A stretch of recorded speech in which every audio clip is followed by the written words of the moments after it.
ถ้าวิวเป็นอะไรเฮ็ดคือเฮ็ดโชว์โปรแท้น่ะ Ủa, vấn đề này ให้แล้วบ่มื้อนี้ người phải có mẹ sẽ tổ hợp cái giận mưa ถึงมื้อนั้นได้ยังบ่ดีเมื่อกี้อดเอาแล้วดีเช้าจังมาไปนอนนาใส่เป็ดกบกับพ่อลูก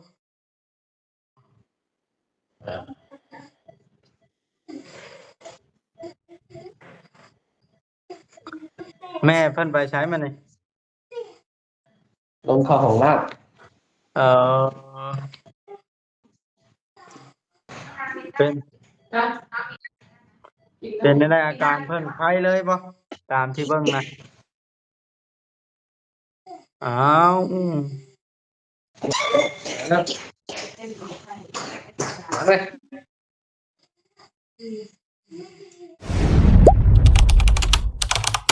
อย่าลืมกดติดตามเพื่อเป็นกำลังใจให้ผมด้วยนะครับทุกคนขอบคุณมากๆครับพี่น้อยเปิดภาพขึ้นกับตอนแรง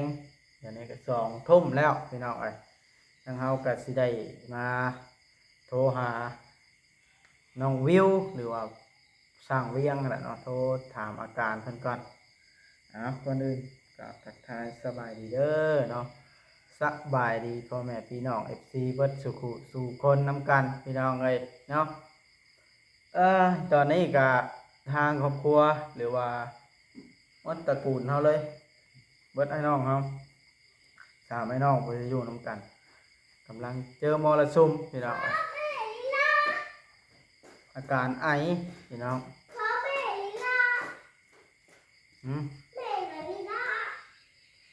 พอว่าคลิปอยู่ลูกมาสบายดีพี่นะแม่ลีลาบ่อาบน้ำให้มึงสบายดี สวัสดี นี่แหละน้องเดียก็ไปกวดน้ำกันอยู่มุกดาหารนะพี่น้องแต่ว่าอาการน้องเพิ่นก็ไข้แล้วกวดหาโรคยังบ่เห็นแล้วที่ว่าเสื้อลงปอดกับเพิ่นขาดเสื้อให้แล้วก็อบปอดแล้วกินยาแล้วเฮาก็มาเพิ่นวางให้แล้วไปลูก แล้ววันนี้เฮาสิได้โทรหาน้องวิวพี่น้องถามเบิ่งอาการให้ FC เบิ่งน้ำกันติดตามเบิ่งน้ำกันเด้อพี่น้องเป็นกำลังใจให้ทางครอบครัวของพวกเฮาเนี่ยเดี๋ยวนี้น่ะเจอมรสุมอีหลีพี่น้องเบิดทางออกทางเข้าใครก็บ่อยากเจอดอกเรื่องแบบนี้มันหักได้เจอแล้วมันละจำเป็นได้โลนแล้วพี่น้องหลีกบ่ได้เด้เนาะอยากหลีกแล้วไผก็ได้มันหักหลีกบ่ได้ต้องโลนใช่เลยสู้นะต้องสู้แต่ละมื้อแต่ละเว้นบ่ได้ไปทำงานทำการหยังค่าสู้กับโลกพี่น้องเอ้ยโหดโพเนาะพี่น้องบัดความสิเว้าเลย มาวัดก็ได้เอาเว้าลายยายห่างมันก็ยืดยาวพี่น้องเอ้ยโทรเบิ่งดีกว่าเนาะว่าเพิ่นเฮ็ดหยังอยู่ตอนนี้อาการน้องดีขึ้นแล้วบ่หรือว่าจังได๋บ่วัดยังบ่ได้โทรถามเลยตั้งแต่มื้อเว้นนี้โทรถามแล้วก็ตอนแรกยังบ่ได้โทรถามเบิ่งเป็นห่วงเพิ่นน้องวิวก็ได้แต่ว่าน้องเดียอาการดีขึ้นแล้วยังน้องวิวไปโทรเบิ่งกันโทรศัพท์ฮะ นอนแล้วบ่เดี๋ยวนี้สบายดี chọn vài đi โอ้ตอนแรก các bạn ถ้าวิวเป็นอะไรเฮ็ดคือเฮ็ดโชว์โปรแท้น่ะ Ủa, vấn đề này ให้แล้วบ่มื้อนี้ người phải có mẹ sẽ tổ hợp cái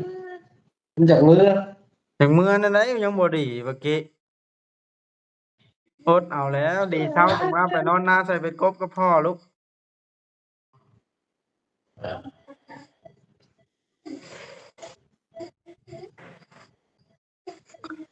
แม่เพิ่นไปใช้มื้อนี้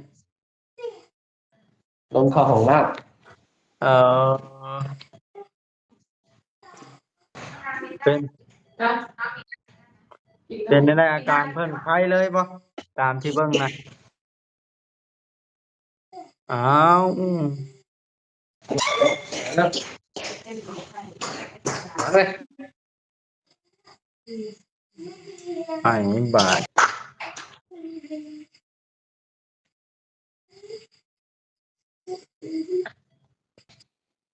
ไอแบบนั้นบ่ ใส่แล้วน้องชีวิตการนี้แหละ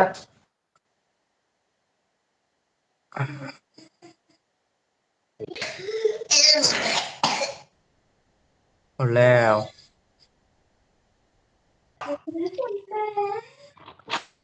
เป็นอะไรเนาะว่าในสัญญาณก็บ่แห้งเห็นภาพบ่แจ้งเลย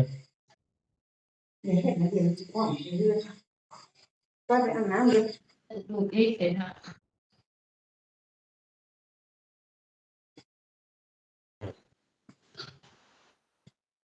ลูกเห็นฮะลูกมันไม่ได้ยา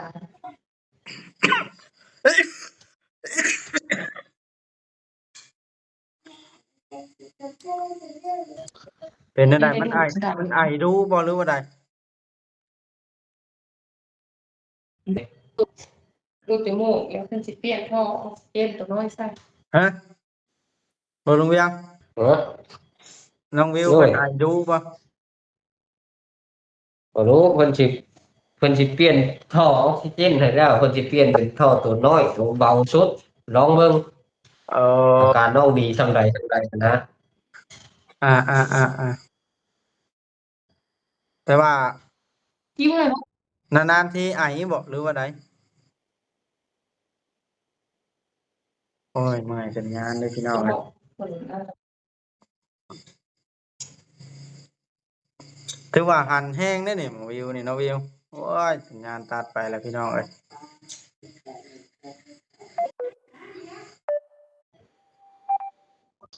เป็นไงเก๊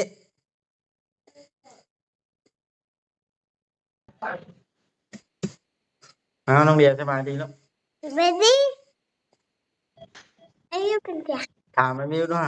Are you content? ได้จากมาติเสร็จแล้ว Yeah, Mama. โอ้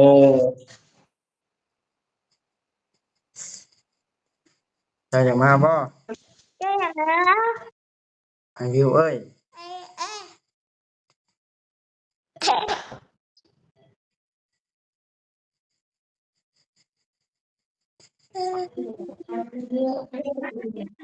ให้ไปอาบน้ำไหม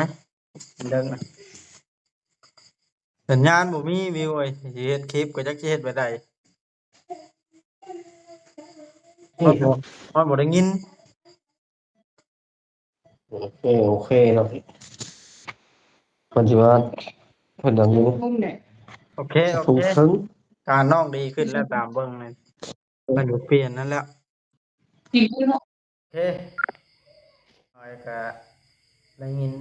โทรถามได้ยินข่าวว่าสิเปลี่ยนสายออกซิเจนให้เบาลงแล้วอาการถือว่าค่อนข้างจะไข้ขึ้น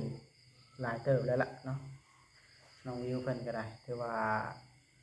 อ่าแต่ว่าอาการก็ยังบ่หายขาดดอกพี่น้อยเพิ่งดน